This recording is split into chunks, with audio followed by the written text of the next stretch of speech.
In a sunlit ballroom full of polite laughter and clinking crystal, a wager was made that would change more than a name on a guest list. Emma Carter was 24, shy and determined, and she had been carrying a hollow space where a father should have been for as long as she could remember. Richard Hale was 62, a founder whose face filled magazine covers and whose voice closed deals with a casual cruelty. He joked, a glass lifted, that he would marry someone outside his world just to prove a point, and a friend threw down a challenge as easily as tossing confetti. The promise was simple and terrible. Marry someone from the other side of the line for 1 year, and the man would pay a sum and call it a lesson. It sounded like a story told among plates and laughter, but for Emma the words landed like a door closing and a light going out. She needed a father. He needed an audience. Neither knew how the bargain would unspool, or how what began as spectacle would turn into something raw and dangerous. Emma Carter had learned early to measure the distance between what she wanted and what the world offered. She had been raised in a narrow kitchen that smelled of frying onions and soap, in a one-bedroom where laughter was rare and rent was a prayer. As a child, she had a stack of yellowed Polaroids of a man in a suit walking away, and a note from her mother that read, "Don't ask him back." She excelled at small mercies, at remembering birthdays and hiding bruises with short skirts and longer smiles. In college, she studied literature, fascinated by fathers who were absent and heroes who learned to return. She took a job at a bookstore, shelved grief with dustless hands, and learned the weight of other people's stories. When her mother's health faltered, Emma began counting bills, making trade-offs, learning to be adult things ahead of schedule. The need for a paternal figure became less a longing and more a ledger entry, something to fill in if it would keep the lights on and the doctor's bills paid. She was not naive. She was practical in a way that looked like courage. When an unofficial offer came from someone representing Richard, she negotiated not for money, but for a first step.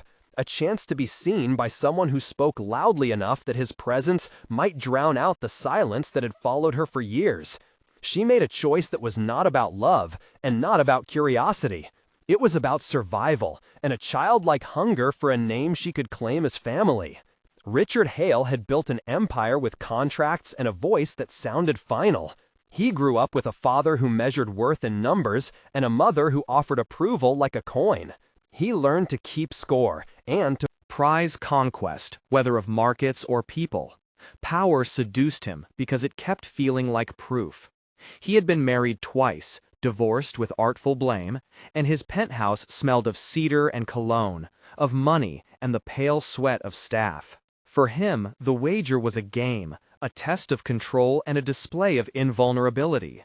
He had never expected a contestant who would call his bluff.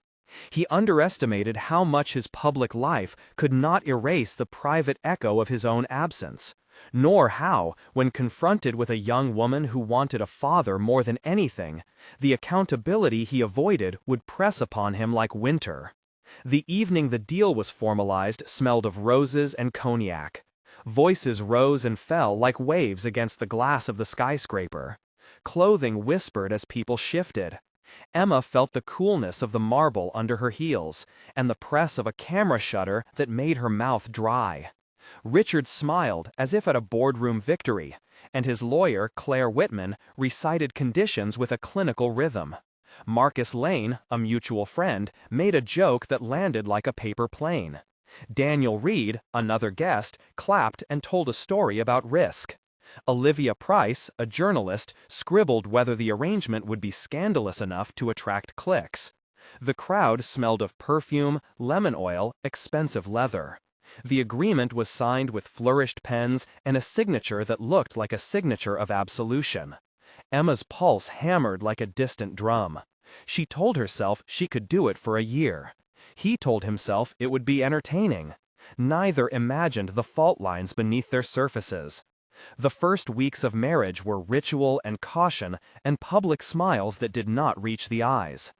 In the spacious apartment, the lighting was too precise. The air filtered as if to remove dust and memory. The china clicked in perfect sequences. Richard had a reserved chair for power, and a habit of finishing people's sentences. Emma learned to lay out coats and place glasses, to manage the staff with a quiet competence that amused and slightly threatened him. They exchanged words like currency. The household manager, Mia Lopez, moved through the rooms with a practiced economy. The driver, Anthony Price, kept to the shadows. There were dinners with guests who leaned forward and asked about philanthropy. Emma stood like a photograph that could be arranged by someone else's hands. She tasted food that was new, foods that burned sweet on her tongue. And there was the strange sensation of sleeping in a room with too many windows, where the streetlights drew lines across the ceiling like map coordinates. Yet she also felt the worn threads of old habits, the itch of being observed and catalogued. Dialogue between them began as an exercise in posture and escalated into a war of small truths. "You seem comfortable enough," Richard said one evening, his tone amused as he folded a napkin. "Comfortable where?" Emma replied, folding the line of a dress like it might hide the tremor in her fingers. "In my house," he said. "Your house," she corrected, and a laugh escaped him that felt like a test. "Do you think being here will change you?" he asked, looking at a city that glittered indifferent below. "It already did," she answered, steady. "It made me hungry for a name I never had." "A name?" he repeated with a small frown. "Father," she said simply. "I wanted a father." He blinked as if at a surprising clause in a contract. "You married me for that?" he asked, incredulously. "No," she said. "I married myself into it. I married a chance." "A chance is not a guarantee," he said. "I know," she replied. "I know, and I am not asking for guarantees. I am asking for recognition." "Recognition is a privilege," he said. "Privilege is a responsibility," she answered. "Do you understand that?" "I understand people need what they need," he said finally. "Do you understand I have my own needs?" "I understand you have power," she said, "and power can be used carefully or crushed." "Who taught you such moralizing lines?" he asked, half smiling. "Books," she said, "and scarcity." The conversation, measured and clipped, stretched like elastic until it began to reveal the shapes beneath. At about the start of their third month, a moment shifted the script. Emma discovered an envelope tucked behind a picture frame on a shelf Richard rarely cleaned. It contained legal documents, drafts of press statements, and a line-item list that included not only the payment that had been offered as the wager, but also a clause about publicity, obligations, and a confidentiality agreement that would prevent her from speaking to the press. The paper smelled faintly of the offices where decisions were made. The revelation carried a metallic taste in her mouth. She confronted Richard in the library, where the rug softened footsteps, and the light through the curtains felt like a slow burn. The scene became electric, voices puncturing the stillness. "Was I always meant to be anonymous?" Emma asked, fingers flat on the leather of a heavy chair. "Anonymous," he repeated. "You mean discreet." "Is discretion a kindness or part of a clause?" she said, eyes bright. "Emma," he began, "the name a careful instrument. You understood the terms." "I understood you wanted to be entertained," she said. "I did not sign to be erased." "Erased?" he asked, genuinely puzzled and a little bitten. "You would be part of a narrative," he said, "a role." "I am a person," she said. "I am not a role." "Positions must be maintained," he replied. "You demanded a father, and you accepted a sponsor." "I wanted a father," she said, fingers tightening, "not an investor." "You are dramatic," he said. "You confuse generosity with obligation." "Generosity does not come with a gag order," she said. "Perhaps generosity should not have strings." "It always does," he said, voice low. "Not to everyone," she answered. "Not to children." "You are not my child," he said.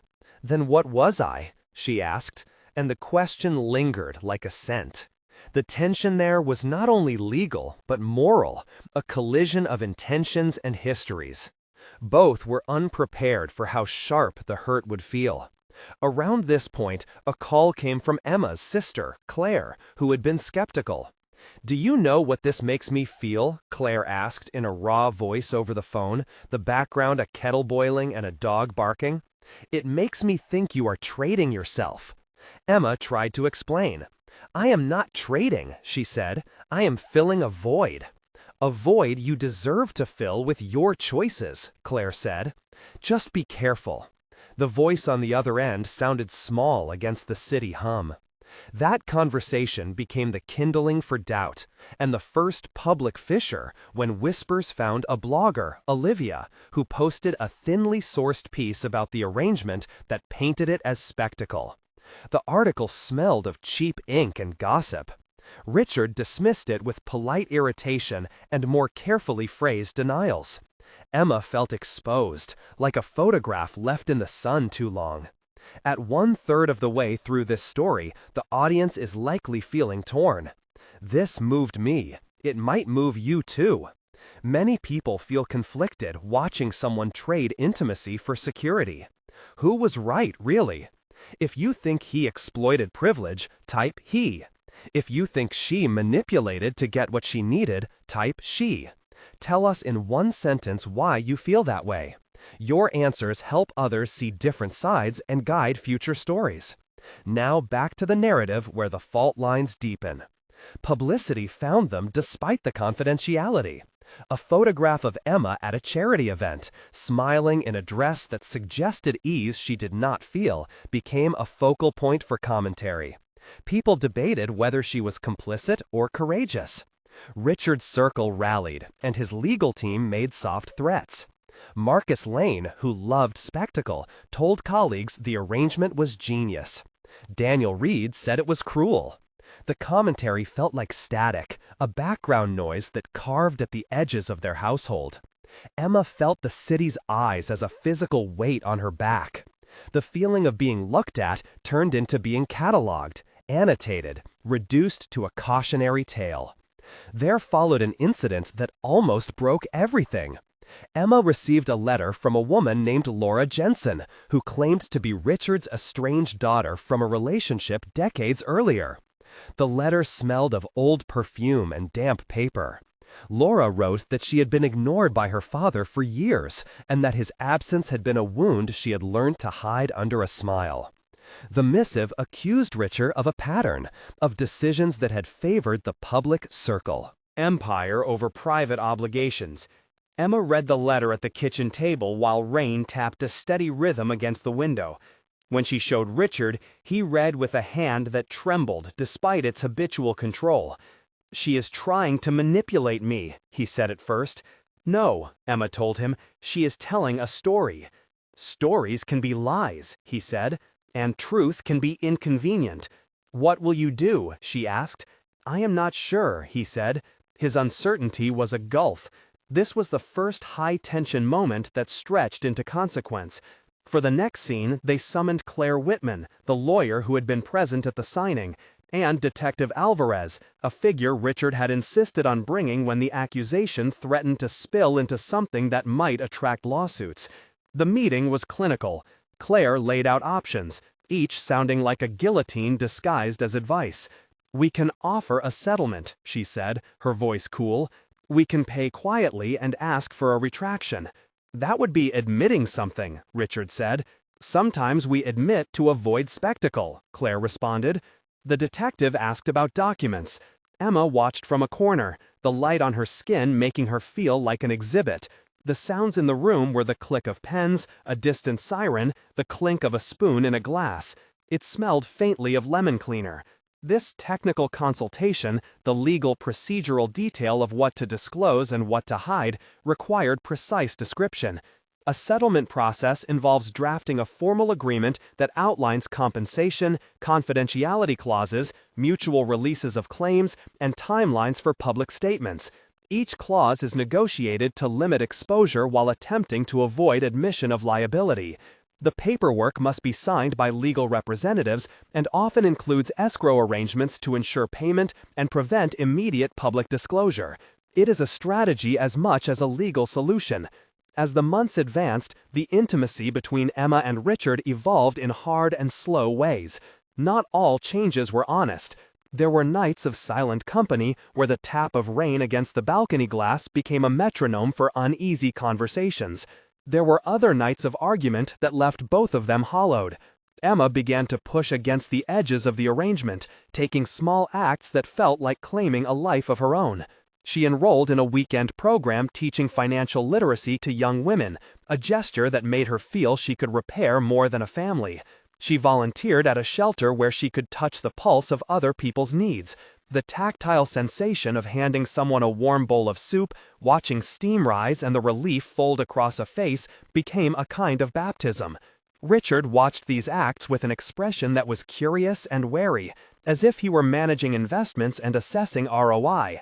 A second major tension erupted when Emma learned that a board decision Richard had supported caused a small community center to close, a center that had been a refuge for children in the neighborhoods where Emma had grown up.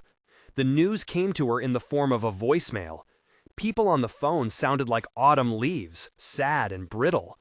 "You backed the decision, Mr. Hale," the caller said.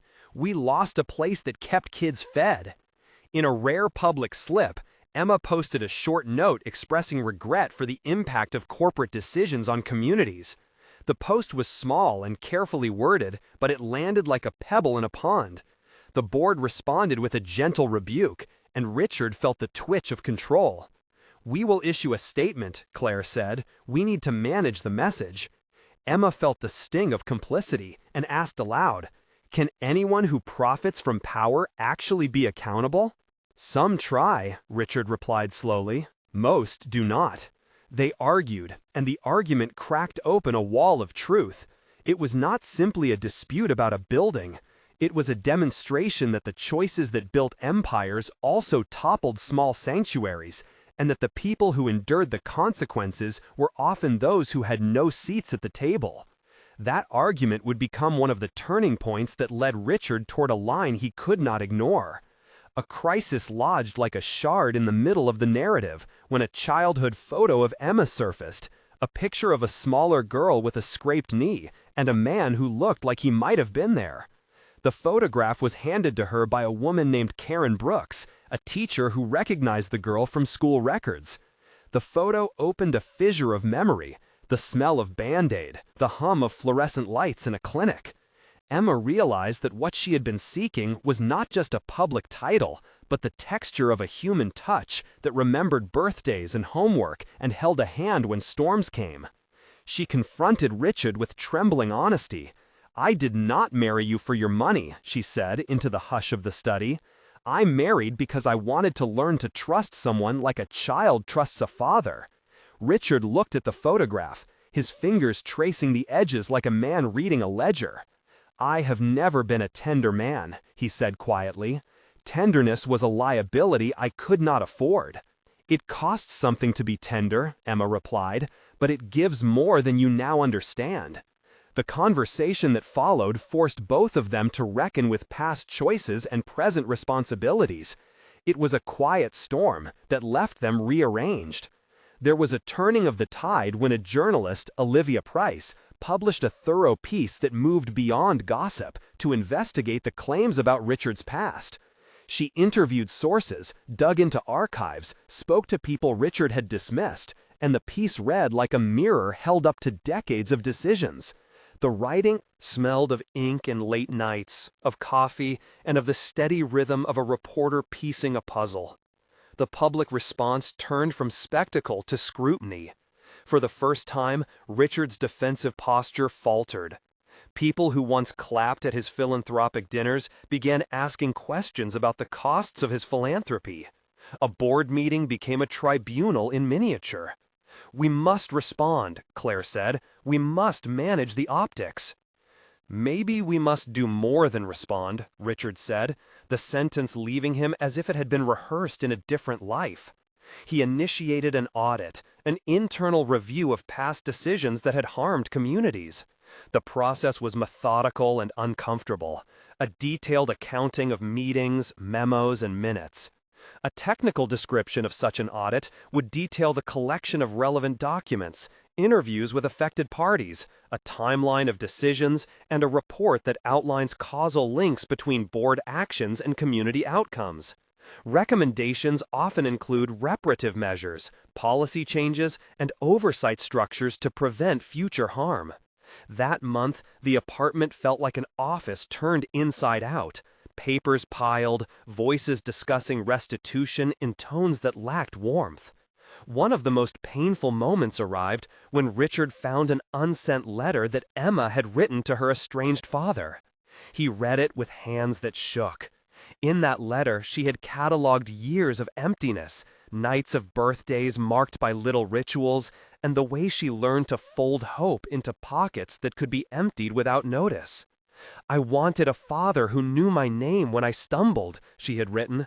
"I wanted someone who would say, 'You are safe.' I wanted someone to be a witness." The letter opened him. He felt the sting of a child's plea and the shame of a man who had never been asked by his own child for anything so plain and true.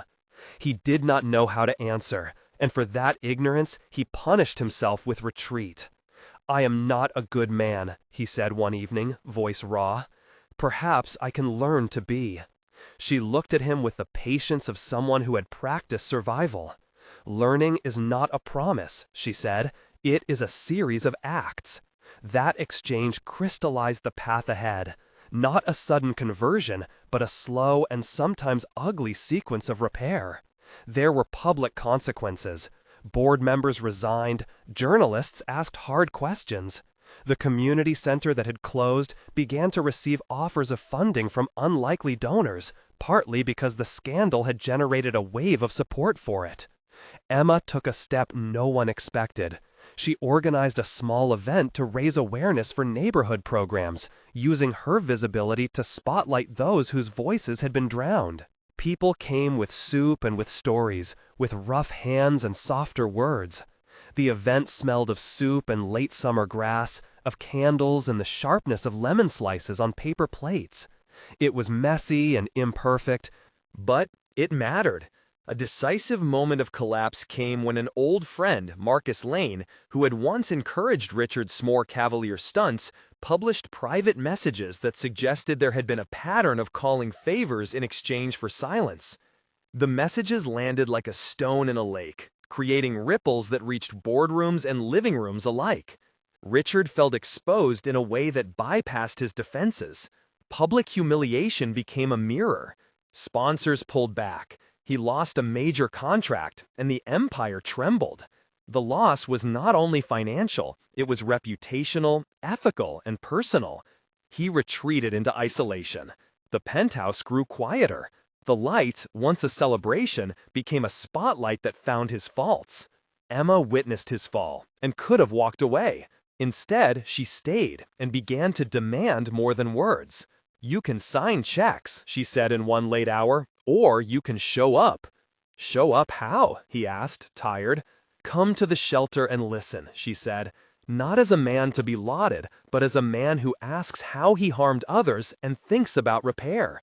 He hesitated, then agreed. The week he visited the shelter, the air felt different, humid with the smell of disinfectant and the laughter of children like small fireworks. He sat on a plastic chair and listened. At first, he was awkward, a man unused to being small, to being a learner. But there were moments when his voice softened, when he apologized not as a PR line, but with a visible ache.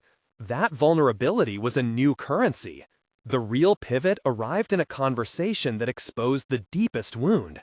Emma, in a rare confession, told him about a childhood night when, after an argument at home, a neighbor had knocked on the door to bring food, and no one had come. And she had curled up on a couch and whispered the word "father" into the cushions. The memory had the texture of an old blanket, rough at the seams and comforting in its familiarity. Richard listened until her words thinned. He understood then that his absence had been a pattern across his life, one that had cost him relationships with his children and others. That recognition did not absolve him, but it broke something open. He began to reach for repair with practical acts that matched his new words.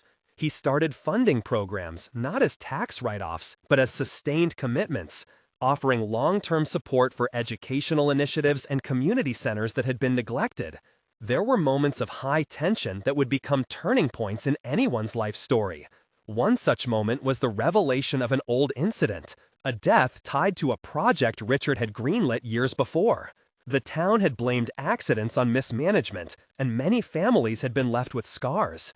The detail of grief had been papered over. When a former employee came forward as a witness and spoke in public hearings, the hearing shifted. The hearing was long and smelled of polished wood and stale coffee. The witness's voice cracked at times, the sound of a life retold in fragments. Richard sat through it with a blank face, and then allowed the first visible sign of remorse. For 500 to 600 characters, this moment needs to be concentrated and precise. The hearing changed the narrative by turning abstract misdeeds into human cost and by making accountability unavoidable. Another pivotal tension lasted through a scene where Emma confronted her own motives in front of friends. Daniel Reed sat with a coffee that steamed, and the sun outside the window felt like critique. "Did you ever think you would be the type to bargain with hearts?" he asked, a painful question folded into curiosity. "I thought survival had different names," she said. The admission split the room like a knife and led to a period where friends took sides. Friendships strained. People who had once supported her felt betrayed. Marcus called her pragmatic. Claire called her brave. The fractures forced Emma to answer not to the public, but to the small, intimate circle that kept her human. The climax, the big moral revelation, came when Richard learned the truth about the night his own father had walked out. He found a box of letters in a drawer he had never opened. The letters, brittle and smelling of mothballs, told of a man who had been overwhelmed by expectations and who had fled rather than ask for help. The loss that left Richard cold in his chest was not vindication but recognition. He saw a mirror image of his sunless life in each page and felt the weight of choices made to avoid vulnerability. The discovery undercut his defenses and brought him to a place where apology needed to be more than a sentence. The shock of realizing his own father had been a frightened man, and not simply an absent monster, was a turning point. It made him human. Punishment arrived in the form of social and professional isolation. Sponsors left, some friends turned away, and there were nights when his phone was silent. The fall was measured and public, and it pressed on his pride like ice. For Emma, the punishment was subtler. She faced gossip, loss of some friends, and the hard glare of public skepticism. People questioned whether she had used a marriage to construct a life. She faced criticism from an older woman in the neighborhood who asked, "What will you tell your children?" Emma had no neat answers, only the knowledge that some things are messy and that people learn slowly. Redemption unfolded as a sequence of concrete acts. Richard met with families harmed by projects his company had endorsed. He initiated reparations, not as a one-time payment, but structural change. He resigned from positions that created conflicts of interest and arranged for oversight committees to include community voices. He engaged psychologists and counselors to understand his patterns of avoidance. He publicly acknowledged his mistakes in a press conference that smelled of lemon disinfectant and nervous cologne, and he accepted consequences. That public confession was not catharsis, but the start of work. He funded scholarships and created a foundation to renovate spaces where children could learn without fear. He signed agreements that included independent audits to prevent repeating mistakes. The technical process of implementing oversight involved appointing trustees, creating transparent financial reports, and setting measurable goals for community impact. Each procedural step needed clear timelines, measurable outcomes, and independent reviews that reported back to the public. Emma, for her part, began to heal in spaces that did not depend on Richard's presence. She finished a certificate in community organizing, led workshops teaching budgeting to young women, and reconciled with Claire in a small conversation over tea that tasted of chamomile and new understanding. She began to sleep without the hum of anxiety to wake. The work of repair included visits to families who had been harmed, letters written and spoken apologies made, and tangible contributions to rebuild what had been broken. She saw that her need for a father had been a doorway to discovering a capacity to foster community. The epilogue arrives in measured time. 1 month later, Richard had completed the first steps of a public ethics overhaul. He had met with community leaders and agreed to fund full restoration of the center that had closed. The press noted the act with cautious praise. Emma watched from a place in the crowd, the air smelling of new paint and sawdust, and felt a fragile hope. She and Richard had begun an honest conversation about boundaries and support that did not revolve around spectacle. The city noted the change with a mix of skepticism and curiosity. At 3 months, a deeper transformation had taken hold. The foundation Richard started had a transparent board and community representatives. A report published by independent auditors showed that funds were being allocated and that oversight was in place. Emma had grown in confidence, moving from being defined by a need to being an advocate for others. She was teaching a class and fell asleep some nights thinking of how people who had been used could become leaders for those who had been overlooked. At 6 months, a more complex closure arrived. Richard had reduced his public appearances and spent more time in the neighborhoods affected. He had written letters to families and contributed to long-term scholarships. Emma and he had not become a conventional family, nor had they returned to their original positions. Instead, they had built something modest and real. Emma was expecting a child she decided to raise on terms that honored independence and community. The pregnancy announcement felt like a quiet bell, a future that both scared and thrilled her. The city that had once watched them as spectacle now watched them as a story of gradual repair, imperfect but sincere. There were Still scars. Not all trust was mended. Some families refused any contact, and a few people accused Emma of opportunism to the end. Richard's legacy remained complicated, a mix of gifts and harms. But the arc of the narrative moved from assumption to admission, from spectacle to work. The last scene left a question in the air. Is apology enough to rebuild what was broken? Or must accountability be matched by sustained action? The answer is not simple. It is made of months and years of consistent repair, of mechanisms that prevent easy repetition of harm, and of people willing to change their habits. He had entered the arrangement as a wager on his ability to control. She had entered it with a deep and childlike desire for belonging. Neither walked away untouched. They found that the greatest risk was not the loss of money or status, but the loss of the false certainty that you cannot be both powerful and wrong. Redemption, in their story, was neither immediate nor clean. It was a labor of confession, restitution, and rebuilding. If this story moved you, leave your thought below and subscribe for more stories that probe how people who wield power are called to change. Because sometimes the most important thing a person can do is face the harm they have caused and choose, day after day, to do something different. In the end, the wager that began as spectacle became a long and difficult class in humility and responsibility. Sometimes the most radical thing a person can do is stop pretending to be whole and begin with messy courage to make amends.